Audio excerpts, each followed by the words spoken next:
नमस्कार, यही सच है में आपका स्वागत है। मैं हूं आजाद खालिद, आपका मेजबान, और लेकर हाजिर हूं आपका पसंदीदा शो यही सच है। यही सच है में हमारी कोशिश होती है कि कुछ चीजें आपको वो दिखाएं जो होती तो आपके आमने सामने ही है, लेकिन थोड़ी सी नजर से हटी रहती है। आज हम बात करेंगे 2019 के चुनाव की। घोषणा भी हो चुकी है, डेट भी आ गई है और तैयारियां भी शुरू हो गई हैं। सभी दल लगातार कोशिशों में है और अपने वोटर्स को रिझाने की कोशिश कर रहे हैं। कांग्रेस ने भी इसी सिलसिले में आज CWC की बैठक गुजरात में की और बहुत दिनों बाद की। वहां पर पहली बार महासचिव बनने के बाद प्रियंका गांधी ने जनता को संबोधित किया और खासतौर से अपने कार्यकर्ताओं में उत्साह भरने की कोशिश की और उन्होंने एक तरह से इसको संज्ञा दी है आजादी की लड़ाई के तौर पर। उन्होंने कहा कि आप मुद्दों पर बात कीजिए, मुद्दों की लड़ाई लड़िए और इस बार जो चुनाव है मुद्दों पर होना चाहिए। उन्होंने कहा सवाल कीजिए, सवाल करना कोई बुरी बात नहीं है। 15 लाख का सवाल कीजिए, 2 करोड़ नौकरियों का सवाल कीजिए, लेकिन सवाल यह भी है कि आखिर कांग्रेस से और दल क्यों छिटक रहे हैं और क्यों कांग्रेस जो है कहीं ना कहीं लगातार हाशिए पर जा रही है। चाहे महाराष्ट्र की बात करें, वहां से कई नेता पलायन कर चुके हैं, बीजेपी में शामिल हो गए, आज की खबर है। और कल भी वहां से खबर आ रही थी गुजरात से कि वहां के भी कई नेता और विधायक जो है दूर छिटक के चले गए। हालांकि एक राहत की बात है कि हार्दिक पटेल ने आज कांग्रेस में विधिवत ऐलान किया है कि वो शामिल हो गए, लेकिन मायावती ने भी आज एक बड़ा ऐलान किया है। उन्होंने कहा कि हम किसी भी राज्य में कांग्रेस से कोई समझौता नहीं करेंगे। ये मौका है कांग्रेस को सोचने का कि आखिर वो जिस राजनीति को लेकर चल रहे हैं, जिस तरह बदलाव का वो ख्वाब देख रहे हैं, उनको लगता था कि हम बदलाव करेंगे और मोदी रेजिम को हम हटाकर सत्ता पे आएंगे, लेकिन ममता बनर्जी उन्हें एक्सेप्ट नहीं कर रही है। समाजवादी पार्टी ने उनसे गठबंधन नहीं किया, आज मायावती ने भी ऐलान कर दिया और उसके अलावा उनके अंदर भी भगदड़ है कहीं ना कहीं। इसी पे चर्चा करेंगे और जानने की कोशिश करेंगे कि कौन से मुद्दों पर वो लड़ेंगे। हमारे साथ एक पैनल जुड़ा हुआ है, पैनल से आपका तारुफ करा देते हैं। भगत बिदुड़ी साहब मौजूद है हमारे साथ दिल्ली स्टूडियो में। बहुत बहुत स्वागत है भगत जी। आप अपनी बात रखेंगे कांग्रेस की तरफ से, कांग्रेस की बात रखेंगे। अनिल गोयल जी हमारे साथ मौजूद हैं, बीजेपी की तरफ से अपनी बात रखेंगे। सलाउद्दीन मंसूरी साहब मौजूद हैं, समाजवादी पार्टी की तरफ से जुड़े हुए हैं, हमारे साथ लाइव मुरादाबाद से जुड़े हुए हैं। संजय मिश्र जी हैं हमारे साथ, सीनियर जर्नलिस्ट हैं। संजय मिश्र जी आपका बहुत बहुत स्वागत है। सबसे पहले भगत बिदुड़ी, बड़ा सवाल यह है कि आपसे परहेज क्यों कर रहे हैं सभी दल? मायावती ने भी आज ऐलान कर दिया है कि आपके साथ वो गठबंधन नहीं करेंगे किसी भी राज्य में। अखिलेश पहले से दूरी बनाए हुए थे, ममता बनर्जी ने एक्सेप्ट नहीं किया। इधर दिल्ली में भी आपके लिए अच्छी खबर है, हालांकि आप कह रहे हैं कि हमने नहीं किया समझौता, आम आदमी पार्टी आपके पीछे घूम रही थी। बिना गठबंधन के क्या लगता है अकेले लड़ने की का मादा है? देखिए आजाद जी, मैं आपके चैनल पे पहले भी 2-3 बार इस बारे में बोल चुका हूं और मैं फिर कह रहा हूं कि कांग्रेस अपने दम पर पूरे सीटों पर लड़ने का दम रखती है।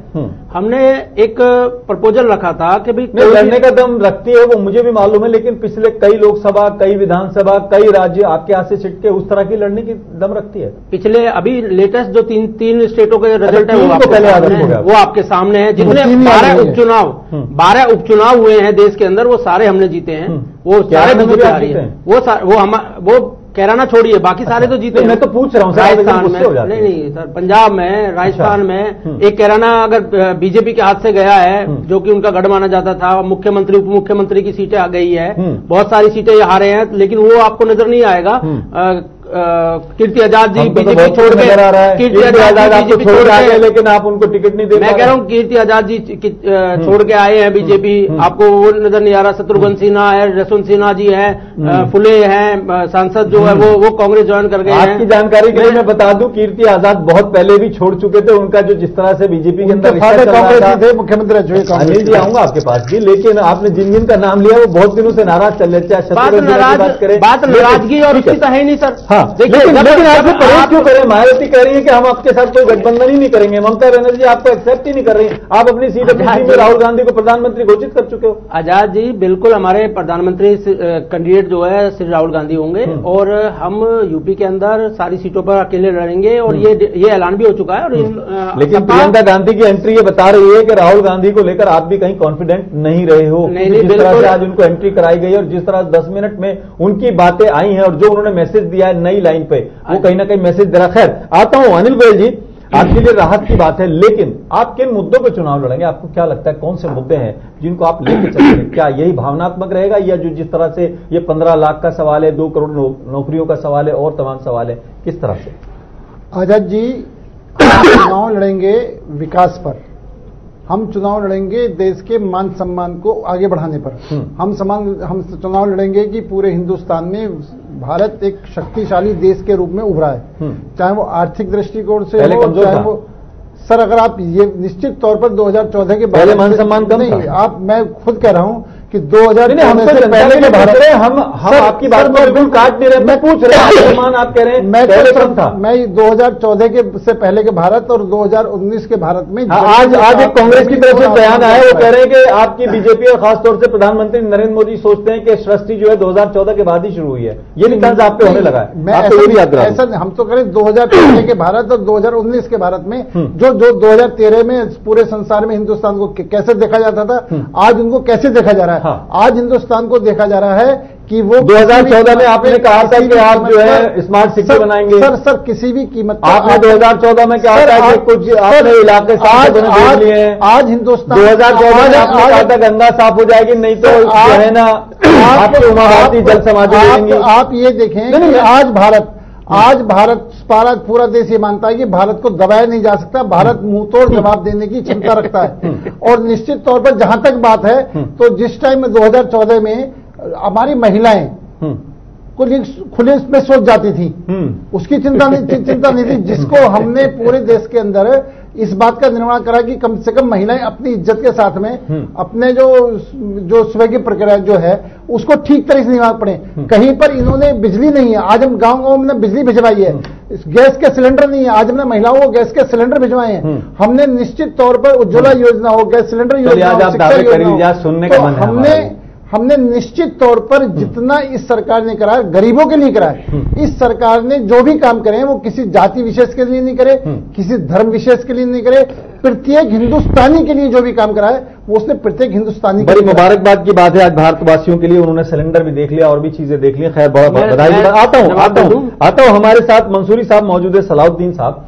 सलाउद्दीन मंसूरी साहब, आपके एक सहयोगी ने कह दिया है कि अब कांग्रेस से कोई गठबंधन नहीं होगा। आप हल्का सा लीनियंट दिख रहे थे, लेकिन अब तो मजबूरी हो गई है। हालांकि आपने मजबूरी कहां कहां उसमें अपनाई है, गेस्ट हाउस कांड को भुलाया आपने, और भी कई चीजें भुलाई हैं और आपने गठबंधन किया, लेकिन अब वहां पर एक लक्ष्मण रेखा खिंच गई है।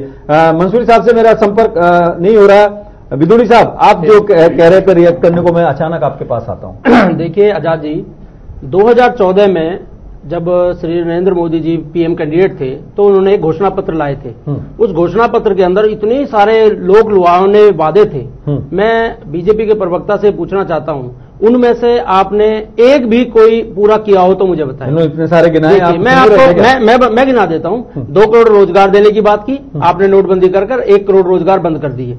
आपने जीएसटी लगाकर व्यापार बंद कर दिए। दिल्ली के अंदर सीलिंग लाके आपने दिल्ली के व्यापारियों को बर्बाद कर दिया। आज युवाओं को आप पकौड़े तलने की सलाह देते हैं। आज बैंकों से पैसा लेकर प्रदेश के अंदर बैंड बाजा बजाने का कोर्स शुरू करवा रहे हैं। माफ करना, आपको भी याद दिला देता हूं, आप भी रोजगार को लेकर बड़े गंभीर हैं।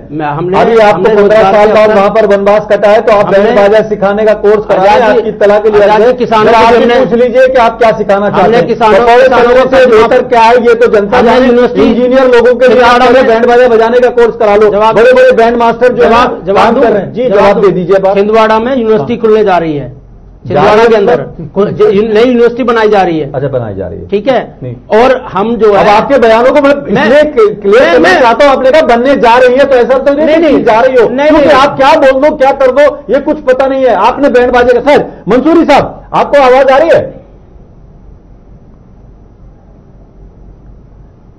सलाउद्दीन मंसूरी साहब से हमारा संपर्क नहीं हो पा रहा है। हमारे साथ संजय मिश्र जी भी मौजूद है। संजय मिश्र, आपको आवाज मिल रही है हमारी?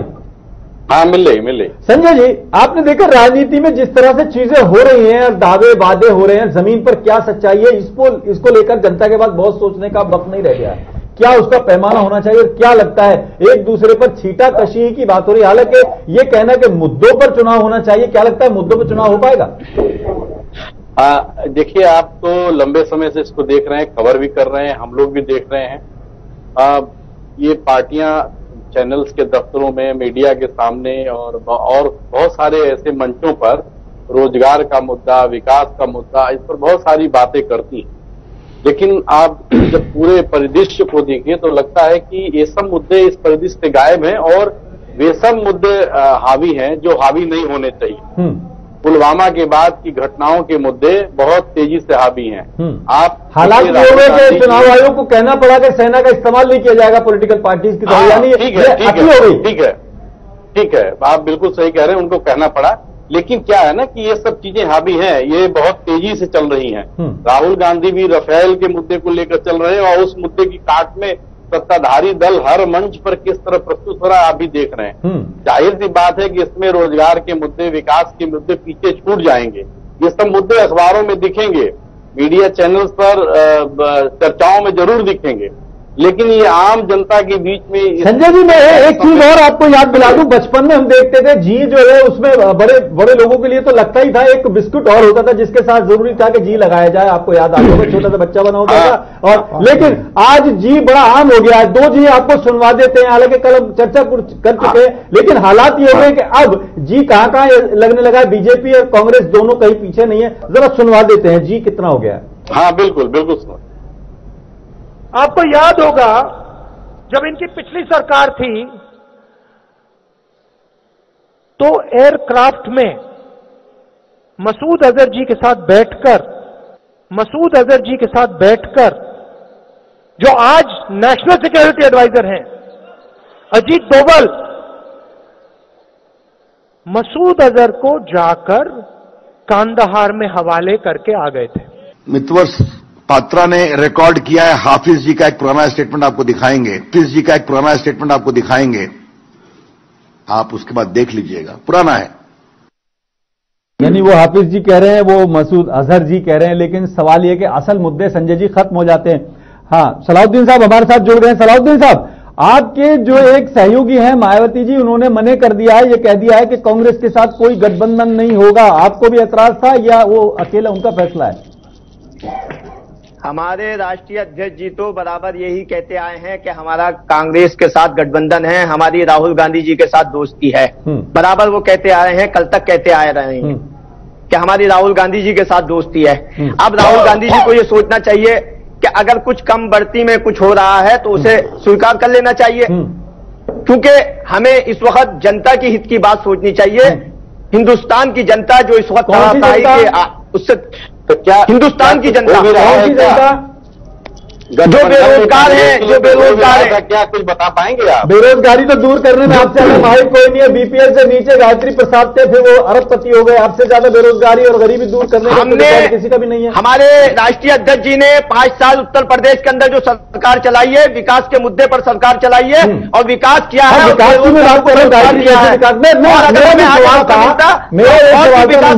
प्रदेश के अंदर मेरा सवाल ये था कि आप कह रहे हैं कि राहुल गांधी से, आप कह रहे हैं कि अखिलेश यादव कह रहे हैं हमारी दोस्ती, जिस तरीके से हमने 5 साल के अंदर विकास किया था, इतना विकास सन 47 के बाद किसी मुख्यमंत्री ने नहीं किया होगा। गड्ढों में विकास हुआ है, सड़कें गड्ढे में नहीं भैया। आज और बुरा हाल है। आपने तो डेट भी दी थी। पूछा जाए कि गठबंधन की जो शर्तें हैं, एक गठबंधन की जो शर्तें हैं, उन शर्तों में जैसा ये बता रहे हैं कि अखिलेश जी से उनकी दोस्ती है, तो दोस्ती पर्दे के पीछे है, पर्दे के आगे क्या कांग्रेस को स्वीकार करने की स्थिति में समाजवादी पार्टी और बहुजन समाज पार्टी? बिल्कुल, यही सवाल मेरा था कि क्या मायावती जी के आप रूल को या उनके आदेश को या उनकी मंशा को आप ओवरटेक कर पाएंगे? सवाल ये था। और ये हमारे राष्ट्रीय नेतृत्व का फैसला है, जो भी उनका फैसला है वो हमें स्वीकार है। नहीं, लेकिन ये कैसी दोस्ती है?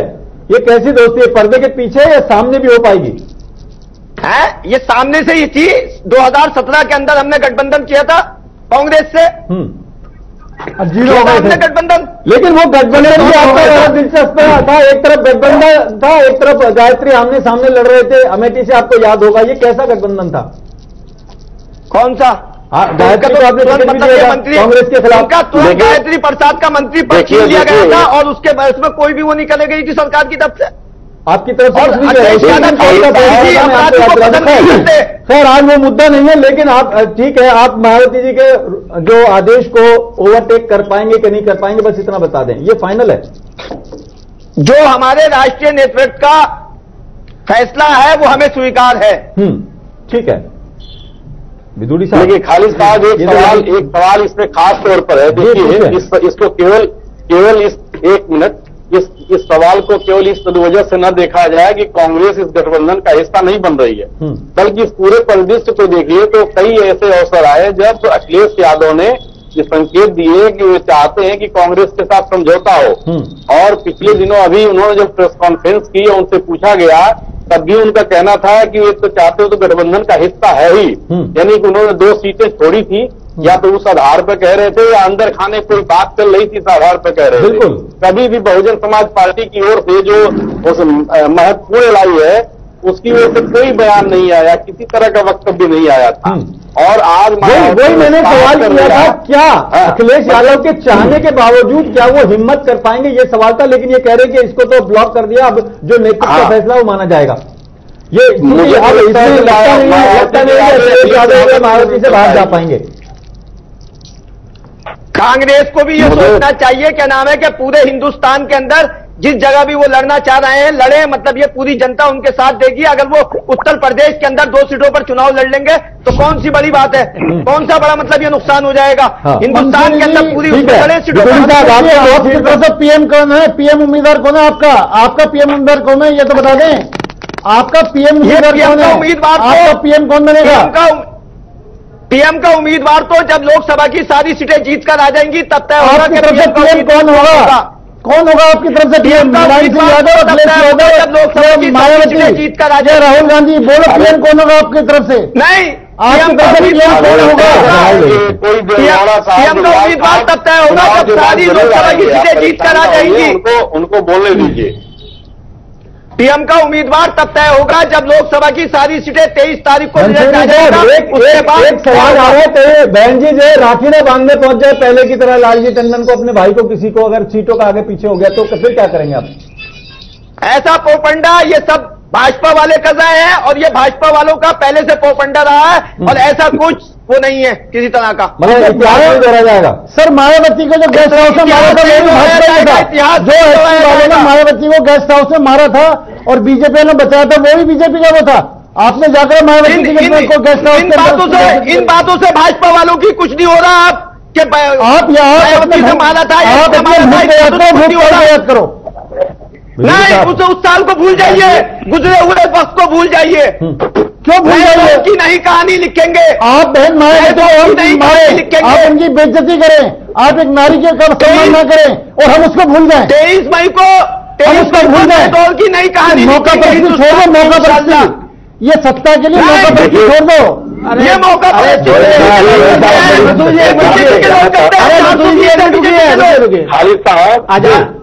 आजाद जी अभी जो ये बात कर रहे हैं कि उनको मौका प्रस्त बता रहे हैं, पीडीपी के साथ जो जेएनके में क्या किया था उनको भी पता है। क्या छोड़िए उन बातों को। अभी आपने एक बयान सुनाया था जी को लेकर, मैं कल से देख रहा हूँ टीवी के ऊपर बहुत ज्यादा चल रहा है कि भाई उनको जी बोल दिया। उसका आप सहमत हैं कि राहुल ने अगर ये बोला है? आजाद जी आप सहमत हैं? मेरी बात सुनिए, मैं उस मीटिंग में ही था, हमारी मीटिंग थी दिल्ली के अंदर जिसमें राहुल गांधी जी ने ये शब्द बोले थे, लेकिन उसको पूरे बयान को आप सुनेंगे, ये तंज कसा था बीजेपी के ऊपर।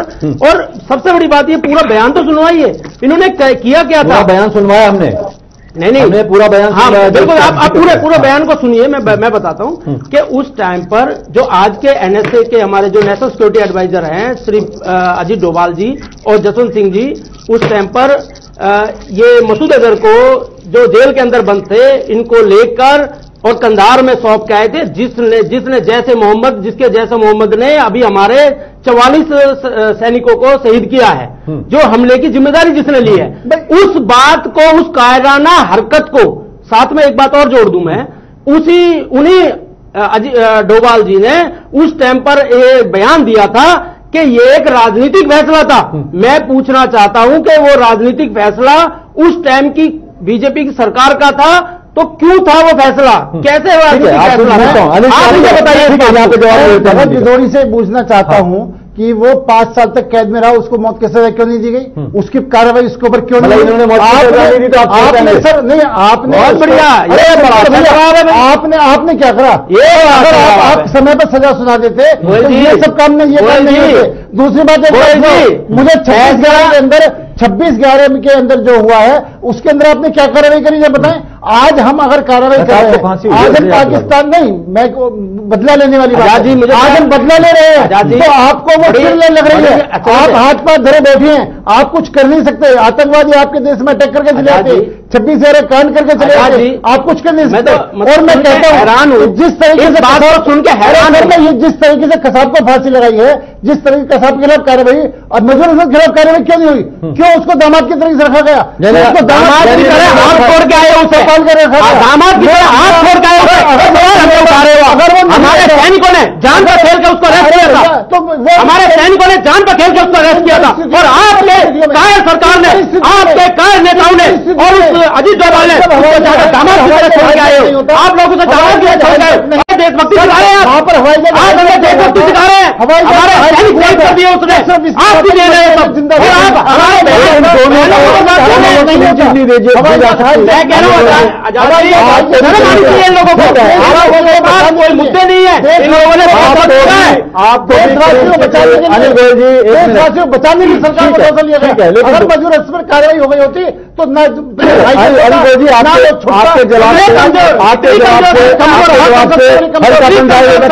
ठीक है, इतनी कमजोर सरकार। लेकिन बिदुड़ी साहब मैं आपको याद दिला दूं, जिस दिन वो छोड़ के आने का फैसला था सर्वदलीय बैठक में, आपने भी सपोर्ट किया था, आपको भी विरोध। आजाद जी मैं कह रहा हूं आपने एक बात नहीं, पहले मेरे दो सवाल सुन लीजिए। बताइए।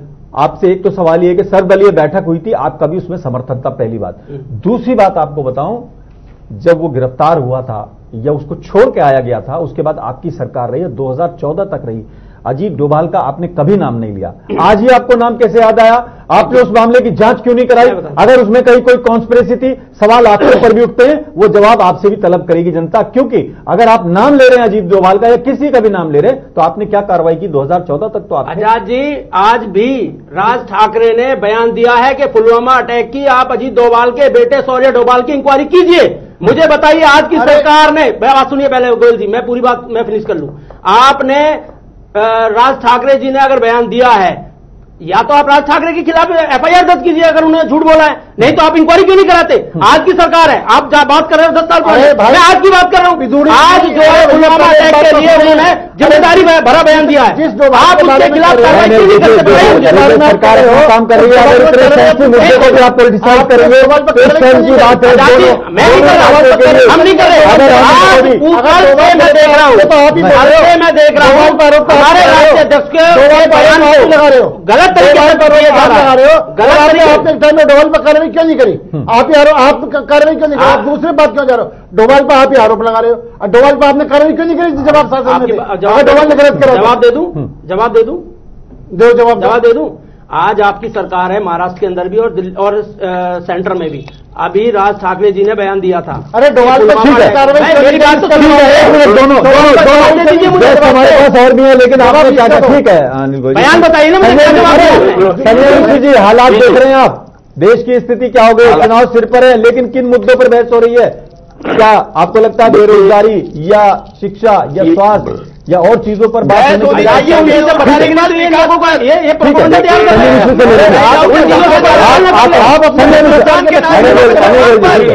इस माहौल को भी, इस पूरे माहौल को जो स्टूडियो में दिख रहा है, उसको इस देश के सियासी माहौल से जोड़कर देखता हूँ। मुझे ऐसा लगता है कि जिस तरह अगंभीरता इन सब जगहों पर दिख रही है, वही अगंभीरता सार्वजनिक मंचों पर भी दिख रही है। सवाल से हम सब भटके हुए हैं। अब जब कोई बात आती है तो हम एक दूसरे पर दोषारोपण करने लगते हैं और असल मुद्दों पर बातचीत बंद हो जाती है।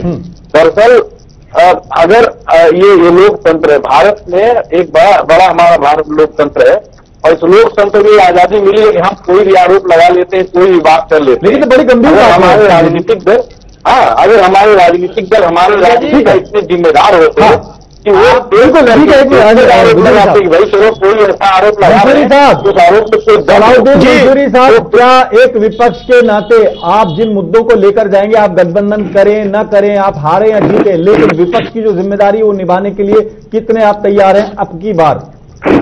या आपको लगता है कि आप सत्ता में आएंगे तभी काम होगा?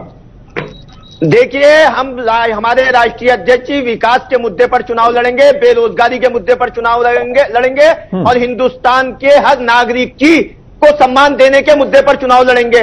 और ये भी जो भी डेविड पर बैठे हैं, ये सब विकास के मुद्दे से और बेरोजगारी के मुद्दे से हटके बात कर रहा है। शायद कि कोई पब्लिक का आदमी इस बातों को, सवालों को पूछ ना ले इनसे कि इन्होंने 4.5 साल के अंदर क्या किया है और 14 महीने की उत्तर प्रदेश की सरकार ने क्या किया है। तो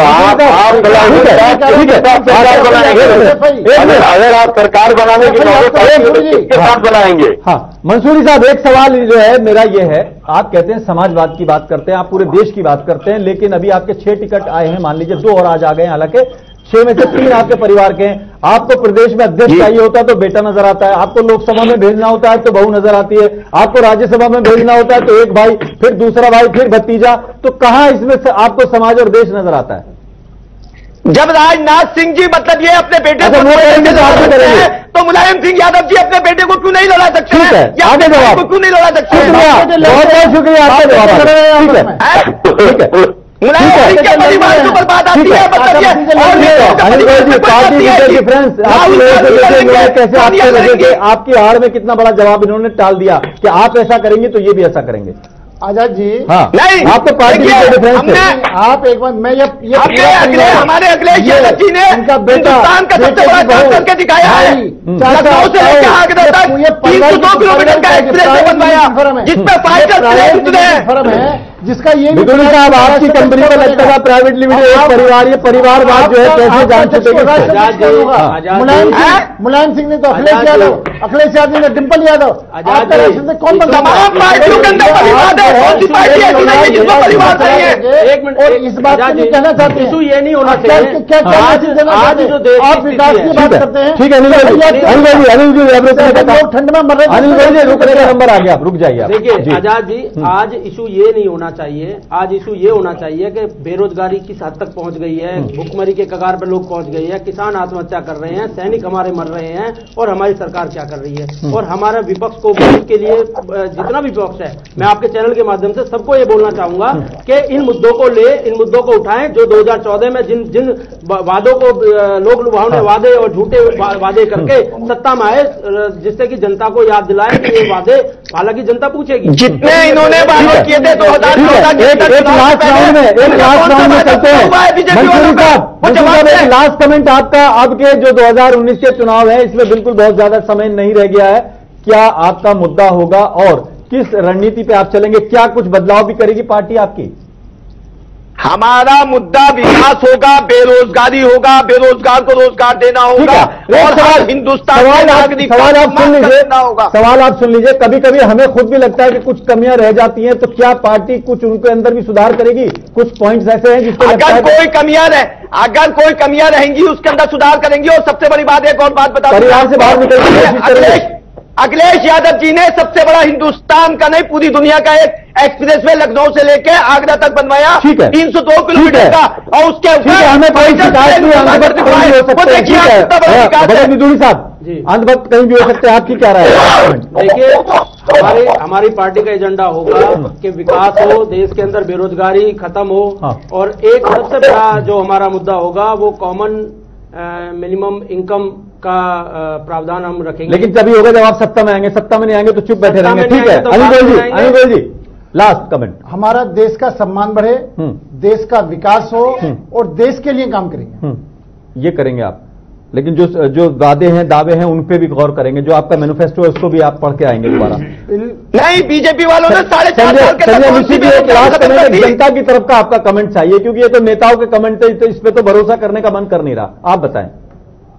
देखिए, सबसे बड़ी बात है कि जो सबसे बड़ी पार्टी है वो, और जो दूसरी पार्टियां जो गठबंधन की बात वो अरसे से कह रही थी, वो सब विफल है। उनमें एक सैद्धांतिक समझौता भी नहीं हो पा रहा है, व्यवहारिक समझौते की बात ही अलग है। बिल्कुल, तो ये एक इनके लिए दुर्भाग्यपूर्ण स्थिति है। चाहे समाजवादी पार्टी हो, चाहे बहुजन समाज पार्टी हो, चाहे ममता बनर्जी हो, अगर वो दावा करती है कि वो भाजपा के विरोध में खड़ी है, और तो उन्हें गठबंधन में आना चाहिए था। और कांग्रेस की भी जिम्मेदारी है कि वो अंतिम दम तक ऐसी कोशिश करती कि ऐसा माहौल बनता कि गठबंधन बनता। ठीक है, जब गठबंधन। बहुत बहुत शुक्रिया सभी मेहमानों का, बहुत बहुत शुक्रिया। जानने की कोशिश ये की गई कि चुनाव सिर पर आ गए हैं, अब तो ऐलान भी हो गया। डेट्स आपको अपने अपने दिन से तय करनी है कि आपके इलाके में कब चुनाव होने हैं। कल भी मैंने आपको बताया था कि 7 चरणों में चुनाव होने हैं, लेकिन चरण 2 ही रहेंगे। एक वो जब आप नेता के पीछे होंगे, एक वो जब नेता आपके पीछे होगा, यानी एक बार आप उनके चरण में होंगे, एक बार वो आपके चरणों में होंगे। चरण 2 ही रहेंगे। आपको यह तय करना है कि अपने नेता से क्या क्या सवाल करने हैं। बड़े बड़े वादे सभी करेंगे, लेकिन छोटे छोटे सवाल भी आप पूछ लेना, क्योंकि वो आपके यहां जरूर आएंगे, कुंडी जरूर बजाएंगे। यही सच है, और यही सच है। मैं आज फिलहाल इतना ही, अपने मेजबान आजाद खालिद को इजाजत दें।